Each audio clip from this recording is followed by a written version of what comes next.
ماں کی ممتا۔ ہمیں اماں جی اس وقت زہر لگتی جب وہ سردیوں میں زبردستی ہمارا سر دھوتی۔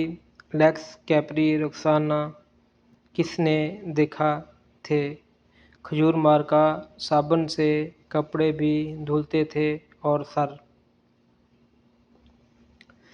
میں صابن کاٹنے کی طرح چبھتا اور کان اماں کی ڈانٹ سے لال ہو جاتے۔ ہماری ذرا سی شرارت پر اماں آگ بگولا ہو جاتی اور کپڑے دھونے والا ڈنڈا اٹھا لیتی، جسے ہم ڈومنی کہتے تھے۔ لیکن اماں مارا کبھی نہیں۔ کبھی عین وقت پر دادی جان نے بچا لیا، کبھی بابا نے، اور کبھی ہم ہی بھاگ لیے گاؤں کی رونقوں سے دور۔ عین فصلوں کے بیچ ہمارا ڈیرا تھا۔ ڈیرے سے پگڈنڈی پکڑ کر گاؤں جانا اماں کا سب سے بڑا شاپنگ ٹور ہوا کرتا تھا، اور اس ٹور سے محروم رہ جانا ہماری سب سے بڑی بد نصیبی۔ اگر کبھی اماں اکیلے گاؤں چلی جاتی تو واپسی پر ہمیں مرونڈے سے بہلانے کی کوشش کرتی۔ ہم پہلے تو ننھے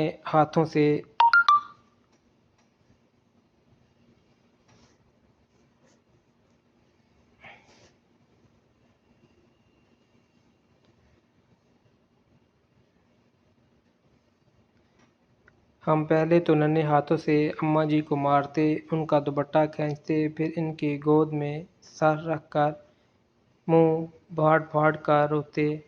کبھی اماں گاؤں ساتھ لے جاتی تو ہم اچھلتے کودتے خوشی خوشی ان کے پیچھے پیچھے بھاگتے۔ شام کے جب گاؤں سے واپسی ہوتی تو ہم بہت روتے۔ ہمیں گاؤں اچھا لگتا تھا۔ ماں، ہم گاؤں میں کب رہیں گے؟ میرے سوال پر اماں وہی گھسا پٹا جواب دیتی، جب تو بڑا ہوگا، نوکری کرے گا، بہت سے پیسے آئیں گے، تیری شادی ہوگی، وغیرہ وغیرہ۔ یوں ہم ماں بیٹا باتیں کرتے کرتے تاریخ ڈیرے پر آن پہنچتے۔ مجھے یاد ہے گاؤں میں بابا مظفر کے ہاں شادی کا جشن تھا۔ وہاں جلنے بجھنے والی بتیاں بھی لگی تھیں اور پٹاخے بھی پھوٹ رہے تھے۔ میں نے ماں کی بہت منت کی کہ رات ادھر ہی ٹھہر جائیں، لیکن وہ نہیں مانی۔ جب میں ماں جی کے پیچھے روتا روتا گاؤں سے واپس آ رہا تھا تو نیت میں فطور آ گیا اور چپکے سے واپس گاؤں لوٹ گیا۔ شام کا وقت تھا۔ ماں کو بہت دیر بعد میری گمشدگی کا اندازہ ہوا۔ وہ پاگلوں کی طرح رات کے اندھیرے میں کھیتوں میں آوازیں لگاتی اور ڈیرے سے لے کر گاؤں تک ہر کونے میں لالٹینیں لٹکا کر جھانکتی رہی۔ رات کے جب میں شادی والے گھر سے بازیاب ہوا تو وہ شیرنی کی طرح مجھ پر حملہ آور ہوئیں۔ اس رات اگر گاؤں کی عورتیں مجھے نہ بچاتیں تو اماں مجھے مار ہی ڈالتی۔ ایک بار ابو جی اپنے پیر صاحب کو ملنے سرگودا گئے ہوئے تھے۔ میں اس وقت 6-7 سال کا تھا۔ مجھے شدید بخار ہو گیا۔ اماں جی نے مجھے گرم چادر میں لپیٹ کر کندھے پر اٹھایا اور کھیتوں سے گزرتی 3 کلومیٹر دور گاؤں کے اڈے پر ڈاکٹر کو دکھانے لے گئی۔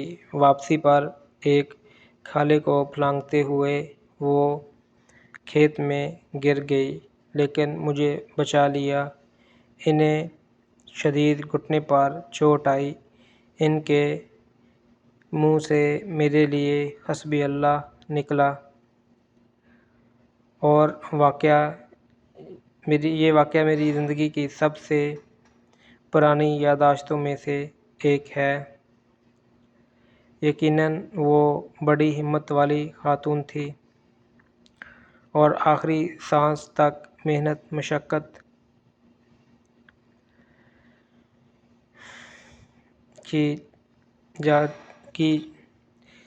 چکی پیستی رہی۔ پھر جانے کب میں بڑا ہو گیا اور اماں سے بہت دور چلا گیا۔ سال بھر بعد جب گھر آتا تو اماں گلے لگا کر خوب روتی، لیکن میں سب کے سامنے ہنستا رہتا۔ پھر رات کو جب سب سو جاتے تو چپکے سے اماں کے ساتھ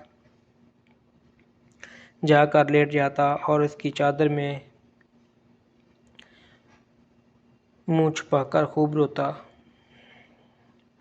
ماں کھیت میں چارہ کاٹتی اور بہت بھاری پنڈ سر پر اٹھا کر ٹوکے کے سامنے آن پھینکتی۔ کبھی کبھی خود ہی ٹوکے میں چارہ ڈالتی اور خود ہی ٹوکا چلاتی۔ جب میں گھر ہوتا تو مقدور بھی ان کا ہاتھ بٹاتا۔ جب میں ٹوکا چلاتے چلاتے تھک جاتا تو وہ سرگوشی میں پوچھتی، بات کروں تمہاری فلاں گھر میں؟ وہ جانتی تھی کہ میں پیدائشی عاشق ہوں اور ایسی باتوں سے مجھے